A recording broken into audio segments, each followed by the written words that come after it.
Good morning दोस्तों। तो आज का मेरा टॉपिक है ममता बनर्जी क्यों हारी। बंगाल इलेक्शन जो अभी हुआ, मेरे समझ से 5 रीजन है।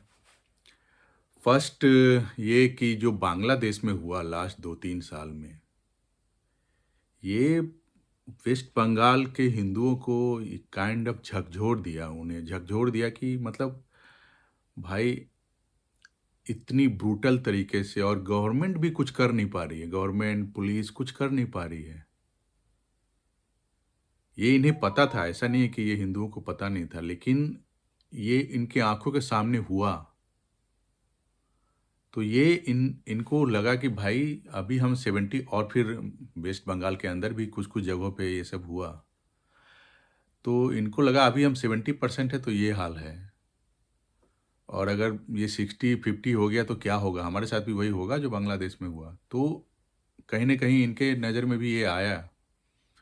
तो ये kind of Hindu vote consolidate हुआ। ठीक है।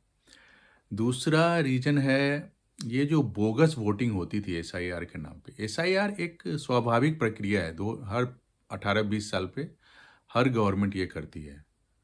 कांग्रेस ने भी 2005-6 में किया था पूरे इंडिया में, हर राज्य में। और अभी बीजेपी कर रही है, फिर 20 साल बाद फिर से होगा, 45-46 में फिर होगा एसआईआर।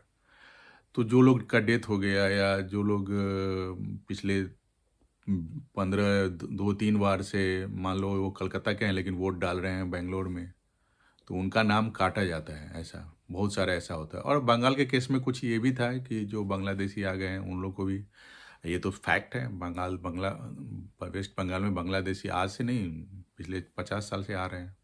ऐसा नहीं है कि आज ही से आ रहे हैं।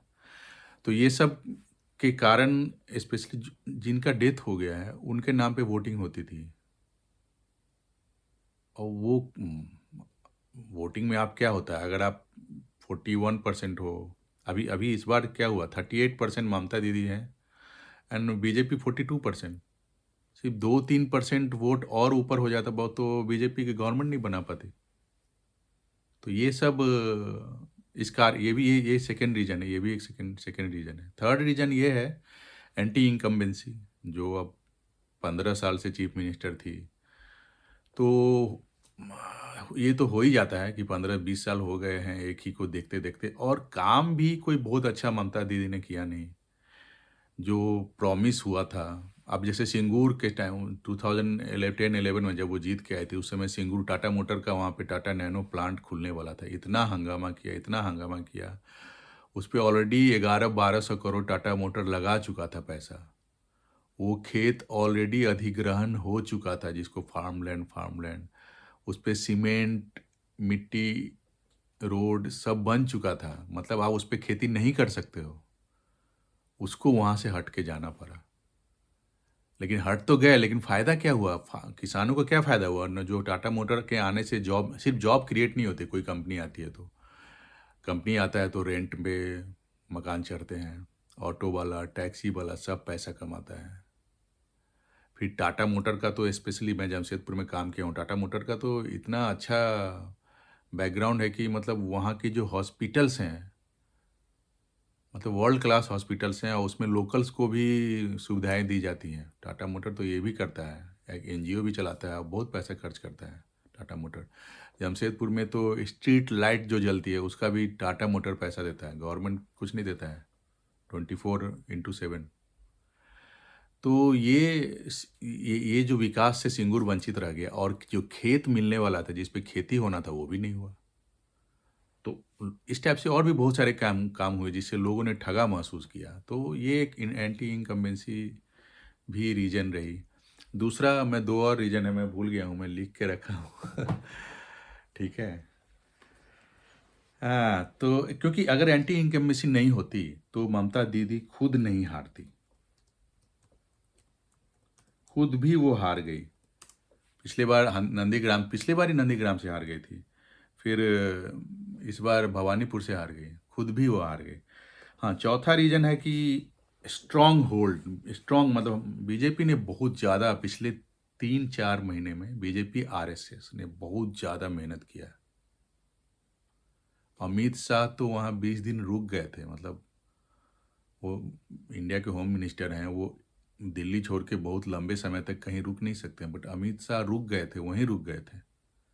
तो बहुत ज़्यादा सीआरपीएफ की जो तैनाती की गई, जो गुंडागर्दी जो होती थी कि भाई तुमको तुम्हारा नाम है फिर भी वोट हो गया, जाओ तुम वोट पड़ गया, जाओ अब तुम, जबकि उसको वो आया ही नहीं था, पहली बार आया, उसके हाथ पे ये चिन्ह भी नहीं है, फिर भी ये सब होता था। तो सीआरपीएफ, या नहीं तो तुम निकलो ही मत, तुम ममता दीदी का सपोर्टर नहीं हो, पिछले बार भी बीजेपी जब हारी थी तब भी 38% वोट मिला था बीजेपी को।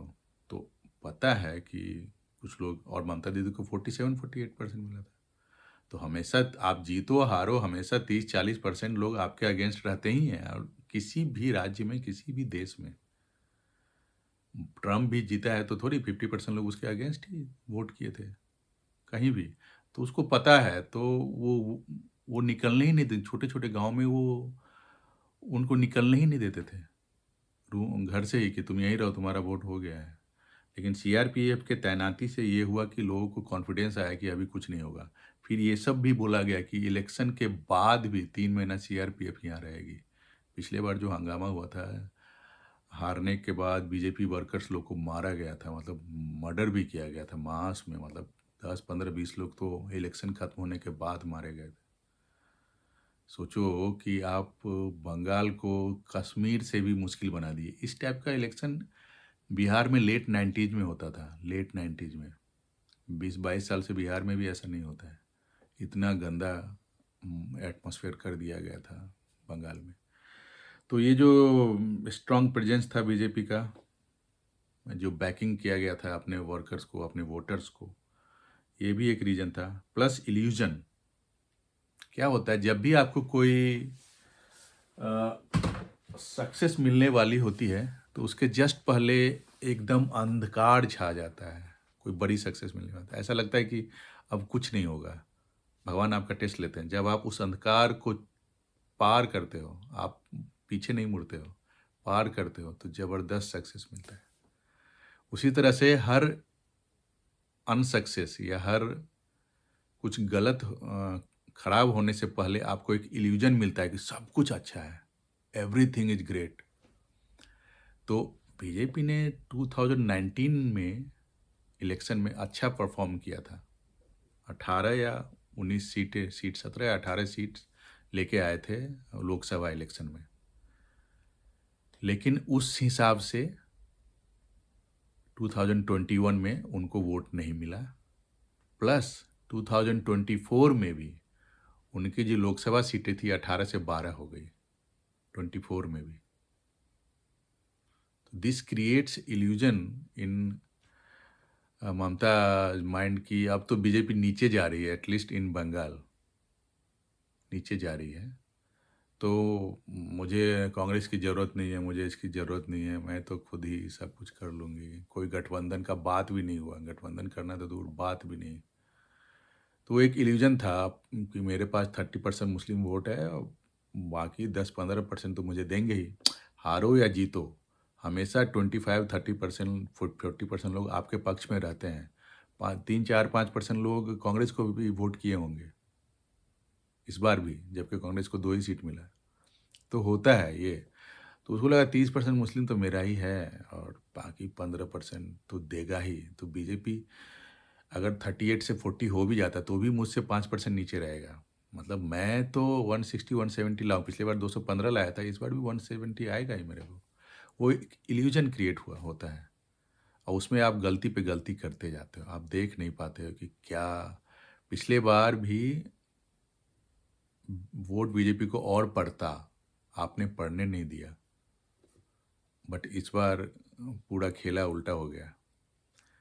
तो ये मेरे समझ से लगता है कि 5 रीज़न हैं जिसमें कि ममता दीदी हारी हैं। ये बहुत जगह ये एनालिसिस हो रहे होंगे, लेकिन और भी 2-4-5 कुछ कुछ लोकल रीजन भी होते हैं।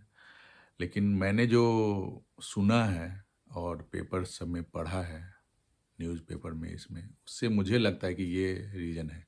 इसमें से जब सीआरपीएफ आया था तो मुझे उसी समय लग गया था कि इस बार थोड़ा बेटर तो होगा, लेकिन मैंने नहीं सोचा था कि 200 से ऊपर जाएगा बीजेपी।